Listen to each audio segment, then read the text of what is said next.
welcome back to my channel. Today I have a special video for you guys. I have Storytime with Sophia, Mad Minute Meg, Repulsive Refreshments with Maria, DIY Diva. Okay, let's get on to the video. Ready to go that way.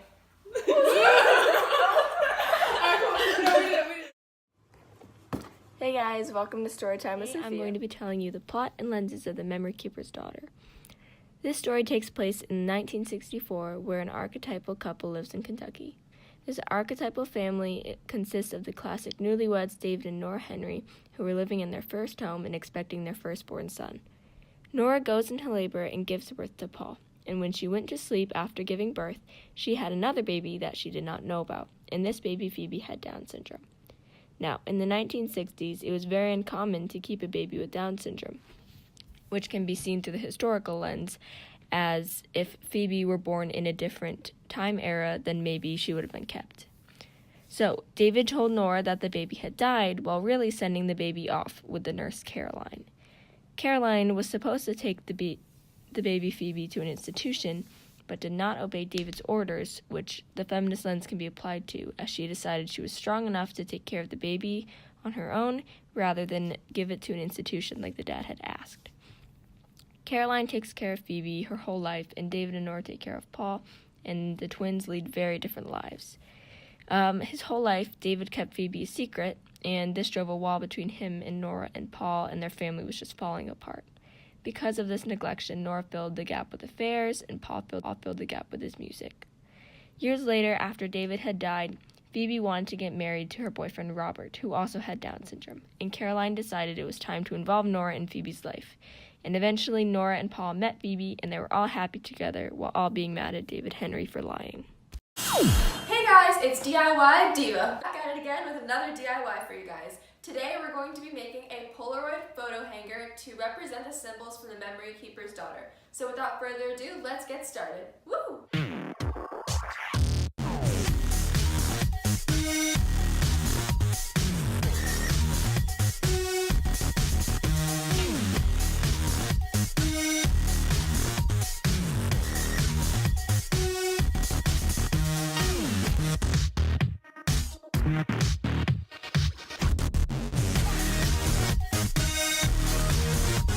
Here's the Polaroid photo hanger that we made today to represent the symbols from the Memory Keeper's Daughter. The first symbol is wasps, and that represents independence because Nora grows more independent throughout the book. Another symbol is the piano and the music because it represents Paul as a gateway into the real world and his escape from his family, which is falling apart. Another symbol is snow, which represents purity and innocence, and it was snowing on the day that Paul was born, which represents his family that used to be so perfect. And other iconic scenes from the book are the picnic, where it became clear that Paul and Nora and David are not the people they used to be, and also Paul running on the beach, which also represents his wanting to get away from this life. So that's all I have for you guys today. Thanks for watching! Hey guys, welcome back to Cooking with Kirti. So today I'm doing a Cupcake Wars edition. I'll have my friends making a cupcake based on the character they get, and whoever best makes their cupcake to replicate their character's personality will win. And so we've got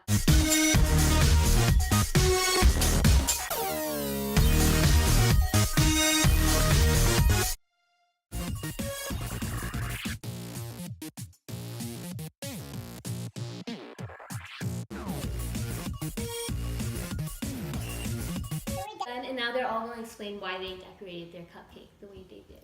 Okay, so I had the twins, and I did vanilla for Phoebe and chocolate for Paul because they're opposites and they live opposite lives.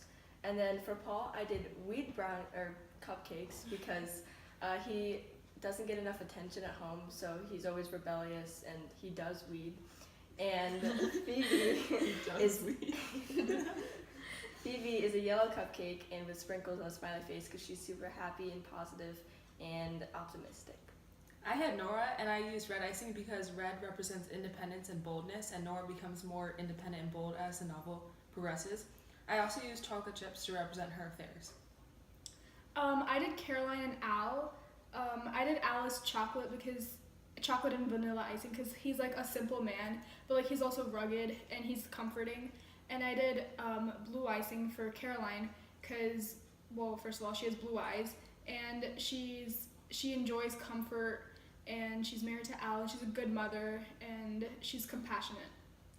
And I did David Henry, and I used vanilla cupcake and light pink icing because they are soft colors and they represent his guilt, and that contrasts his harsh exterior, which is why I did the chocolate chips, because he's trying to hide the mistake he made. Okay, so I think everyone did a good job. Sophia and Ria get the best cupcake, and then Divya gets the best connection. So yeah, good job, guys. So thank you.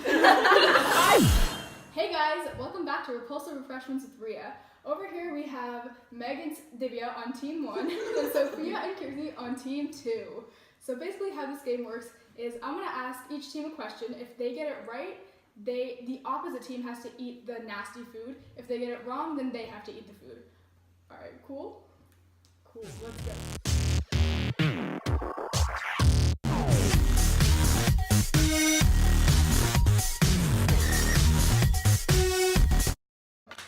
First question for Meg and Divya. What is the point of view in The Memory Keeper's Daughter? The point of view is third person omniscient. Correct. Now, team 2 must eat the nasty food. Roll the dice. Here, y'all can roll. I call it. 6. 6. Oh, Jalapenos. Go ahead.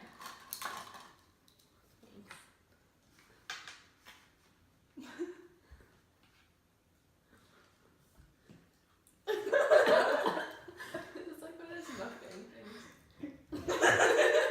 How's it going? Not too great. Can't say I've ever had a All right. jalapeno before. Okay. Question 2 for Kirti and Sophia. Explain the diction of the novel. It's really not hard to understand. It's mainly dialogue and easy words. It's mostly neutral. Yeah. Correct. Good job. Now they're gonna have to eat the food. Ooh, Brussels sprouts. Go for it. No, that's a 3. That's hot sauce. Hot sauce. Yes. Alright, let's You were go. wrong, Kimchi.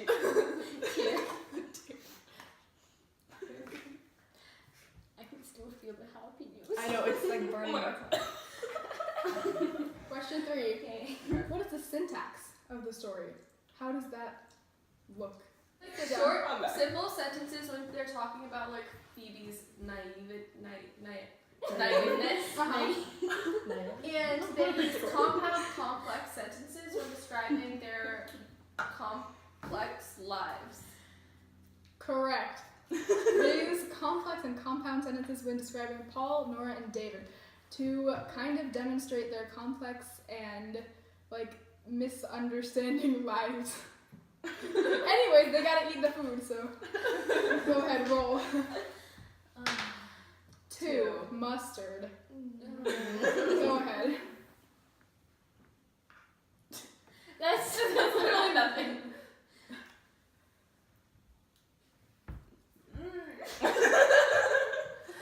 Question 4 okay. for Sophia and Kirti. Explain the imagery in The Memory Keeper's Daughter. It's rich throughout, and it conveys underlying emotions of the characters, especially Nora. It like highlights the stark differences between the two families. Correct. Roll the dice. 4. Hot sauce. No, Salsa. Meg and Divya, enjoy the salsa. I don't think I will. It's salsa, it's not that bad. I want to throw up. Oh god. Number 5. Where did you go? No, 5. Yeah. What do the details help to convey in the story? The details help connect you to Paul and Phoebe's emotions throughout the story. So Paul's like misery, and Phoebe's like happiness and triumphs of like getting to school and such. And it also connects you with Nora's affairs and her loneliness. Yep. Well said. Go ahead and roll a die. Wait, Brussels sprouts?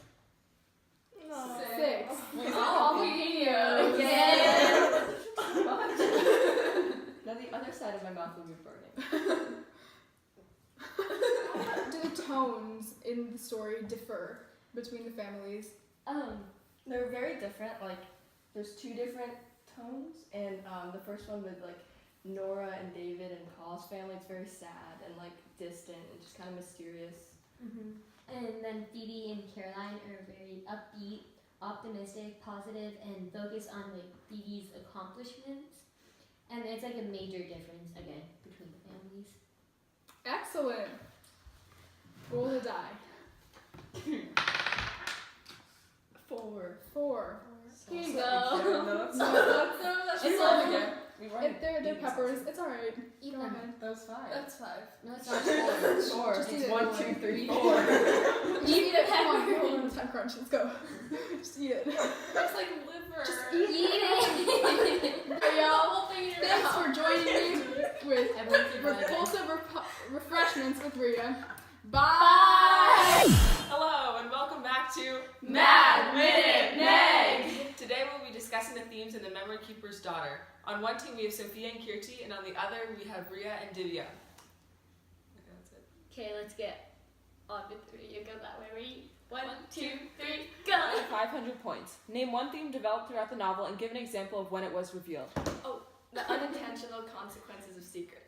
And it's revealed when David gives away Phoebe and it like tears apart his and Nora's marriage. That is correct. Question 2 for 300 points. Name another consequence of David's secret. So like it affects Nora and consequently like she has a bunch of affairs and it just like ruins the marriage. It just tears apart their family. That is correct.